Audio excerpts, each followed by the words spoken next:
A live look at Lake Coeur today. You can see the seaplanes out there on the pier. Today marks the first flight for Brookes Seaplanes in 2 years. Good afternoon, everyone. Thank you for joining us here for KREM 2 News First at 4. I'm Whitney Ward. Brookes Seaplanes have been grounded since a tragic mid-air collision between a seaplane and a charter plane over the lake. That happened during the 4th of July weekend back in 2020. 8 people were killed that day, including a father and his 3 children and the previous owner of Brookes Seaplanes. Brookes completely stopped its operations after that crash, but now, 2 years later, an NTSB investigation is still not complete. Authorities continue to investigate exactly what went wrong that day. But since then, the seaplane company has since changed hands, and the new owner of Brookes has worked with the FAA now to make safety changes to prevent another tragedy. And those FAA officials gave the final sign-off this morning, so get ready to see those seaplanes while you're relaxing out there on the beach or on the water in Coeur d'Alene. And tonight, KREM 2's Nathan Hyun is giving us a look at the plane's opening day, its inaugural flight this morning, and some of the new safety features that people can expect. Hi, Nathan. Hey there. Well, flight fanatics finally have a chance to rejoice again here in Lake Coeur d'Alene. After a 2-year pause, Brookes Seaplanes are finally flying over Lake Coeur d'Alene. You can see right here they're getting ready for their 4 p.m. flight, and people who have flown today have had a good response so far.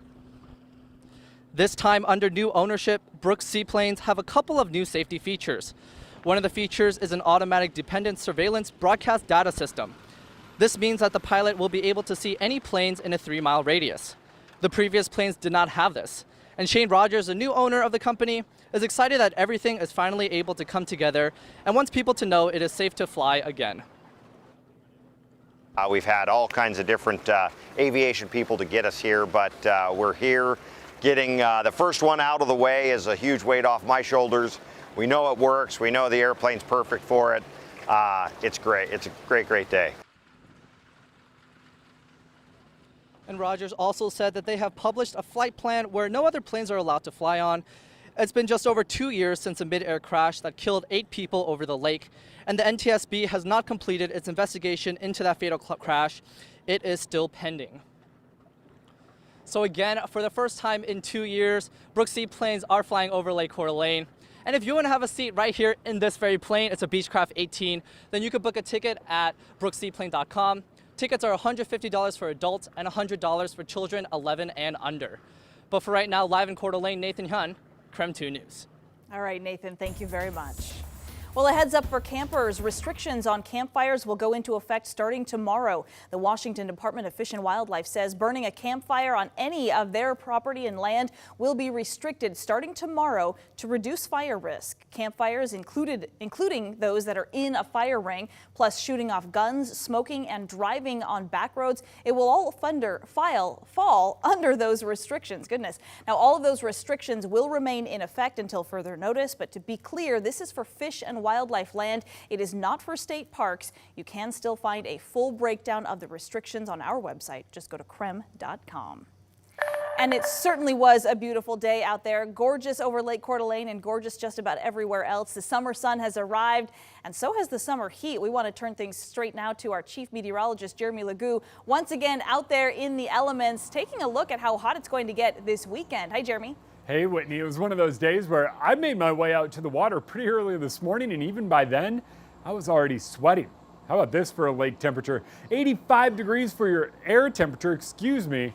Yeah, I meant temperature for getting out to the lake. Water temperatures? Sitting about in the mid-60s, pretty widespread. A few of those spots a little bit colder, but by now you know the cold spots around the region. What we're looking at, Nothing going on in the atmosphere. We're dominated by a ridge of high pressure right now. However, as we head through the next day, things do tend to get a bit interesting. Early tomorrow morning, there's a little convergent zone that sets up, so it's all about where this sets up.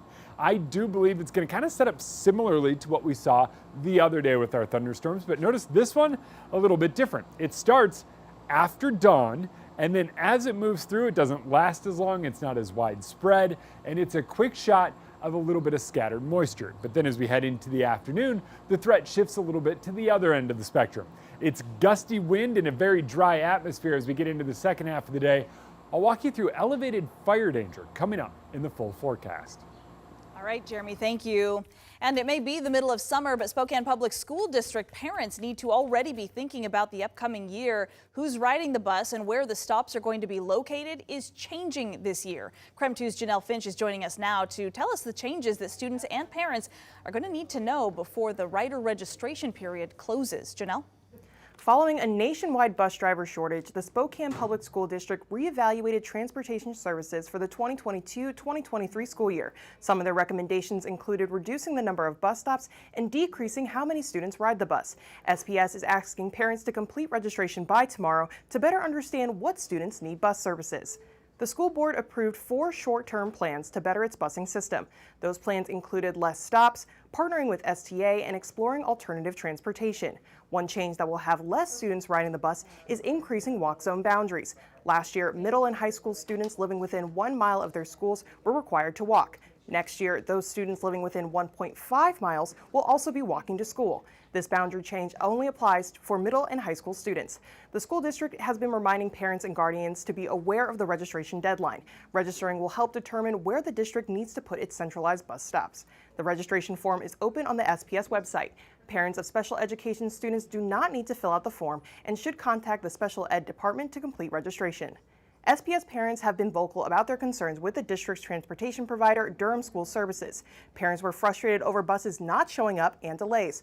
This summer, Durham bus drivers have been out around Spokane to recruit more drivers. The school board will need to consider its contract with Durham as it expires at the end of next school year. In the newsroom, Janelle Finch, KREM 2 News. All right, Janelle, thank you. And still to come here on KREM 2 News at 4, Spokane County's election now less than a month away.